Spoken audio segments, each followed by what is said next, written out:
आज उत्तराखंड का लोक पर्व हरेला है।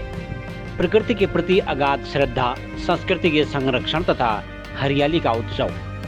देवभूमि का वह पावन दिन जब लोग सिर पर हरेला धारण कर धरती माँ के श्रृंगार का संकल्प लेते हैं। सरकार भी एक पेड़ माँ के नाम जैसे तमाम अभियान चलाकर इस उत्सव को बड़ा आकार दे रही है।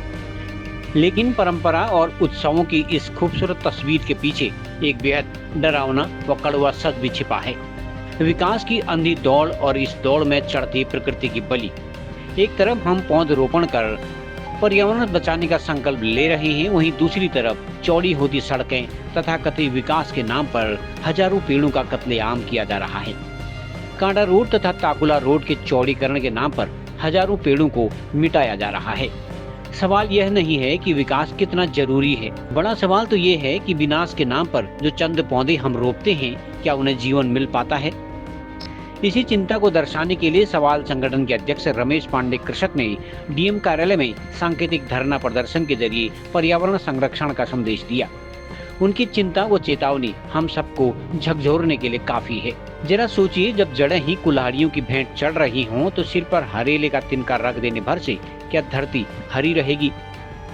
संदेश साफ है, अपनी सांसों को बचाइए, क्योंकि पेड़ कटेंगे तो इंसान नहीं बचेगा।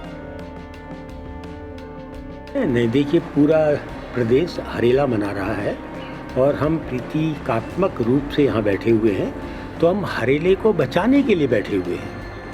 हरेला और सरकारी हरेला हमने लिखा नहीं कि हमने ये तुमने काटे पेड़, समूचा जंगल काटा, हमने अपने घर के आगे पेड़ लगाया, बोलो बोलो तुम हो कौन, हम हैं कौन। आज भी गांव के अंदर हजारों पेड़ लगेगा, हजारों पेड़ लोग लगाएंगे, लेकिन वो प्रचार प्रसार में नहीं होगा, वो पेड़ दिखेगा भी, बचेगा भी।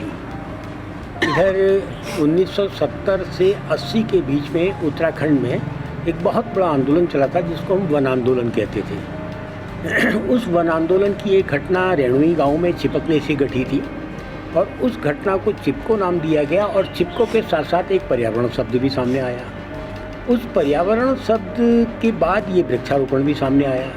अब 1978 से आज तक पर्यावरण के नाम पर जितना भी पेड़ या पौधा रोपा गया उत्तराखंड के अंदर, वो अगर 10% भी जिंदा होता तो अब तो यहाँ पर पेड़ लगाने की जगह ही नहीं बचती, है ना। यानी कि आपका जो ये पेड़ लगाने का खेल है, ये खेल है, ये जंगल को बढ़ाने का साधन नहीं है। दो लाइनें होती हैं, जंगल बचाना और पेड़ लगाना।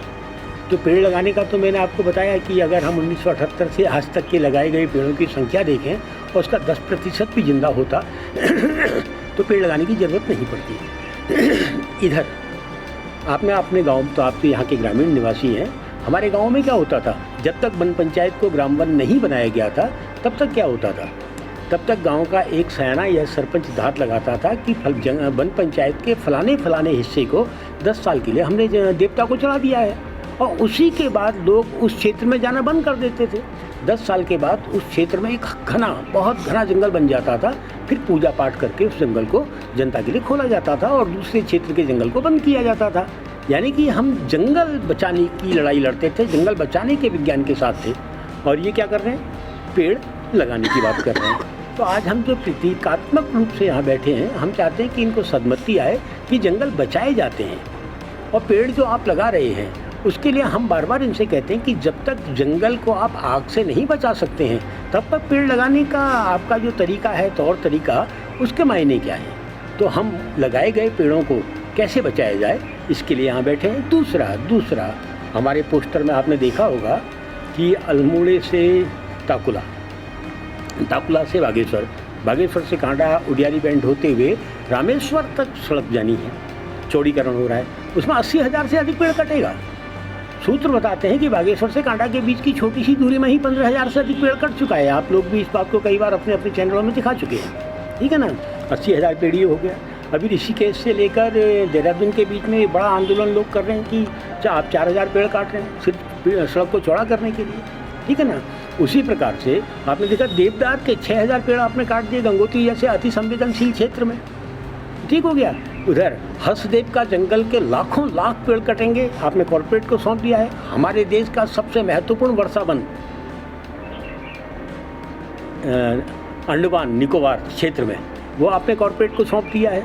तो हम यहाँ बैठकर हम संदेश देना चाहते हैं कि जंगल बचाए जाएं, जंगल रोपे जाएं, लेकिन जंगल बचाए जाएं। अगर आप जंगल को बचाना चाहते हैं तो आप जंगल में आग पर आपका नियंत्रण नहीं है, ठीक है ना।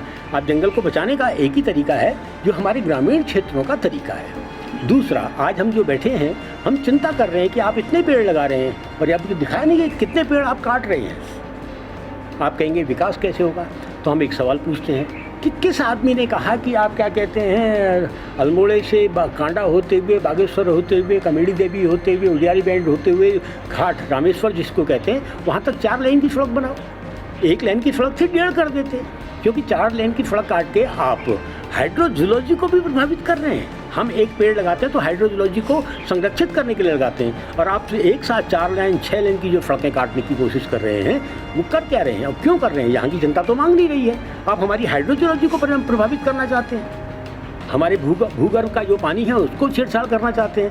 तो हम प्रतीकात्मक रूप से बैठे हैं ताकि जो आज हरेली की तारीख को जो पेड़ लगेंगे उनको बचाने का रास्ता सरकार खोजे और इस तरीके से पेड़ की निर्मम कटाई रोके।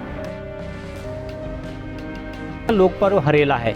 ये पर्व हमारे प्रकृति के संरक्षण, उसके प्रति आस्था और उसके संरक्षण और पौधरोपण के लिए भी ये जाना जाता है। ये आज बहुत सारे अभियान चलाए जा रहे हैं पौधरोपण के लिए। एक पेड़ माँ के नाम के तर्ज पर बहुत सारे अभियान ज़िले में चलाए जा रहे हैं। लेकिन मैं आपको दिखाना चाहूँगा, मेरे पीछे आप जो तस्वीर देख रहे हैं, ये विकास के नाम पर पौधों को काटे जाने का अभियान है। ये कांडा रोड है और ताकुला रोड, 2 रोडों को चौड़ीकरण के नाम पर हज़ारों पेड़ काटे जा रहे हैं। एक अनुमान के मुताबिक बताया जा रहा है कि दोनों रोडों के चौड़ीकरण को लेकर 8000 से अधिक हरे पेड़ों की बलि दी जा रही है, उनको काटा जा रहा है। विकास जरूरी है, लेकिन पर्यावरण का संरक्षण उससे कहीं ज़्यादा ज़रूरी है। चुनौती इस बात को लेकर है कि दोनों के बीच में, विकास और पर्यावरण संरक्षण के बीच में कैसे संतुलन बनाया जाए, ये हमारे लिए बहुत बड़ी चुनौती है। क्योंकि पेड़ सिर्फ हरियाली नहीं, बल्कि हमारे आने वाली पीढ़ी की सांसें भी हैं, और ये सांसों को बचाए रखना बहुत ज़रूरी है। तो इसी तरह की खबरें जानने और देखने के लिए आप देखते रहिए लोकल न्यूज़ 31।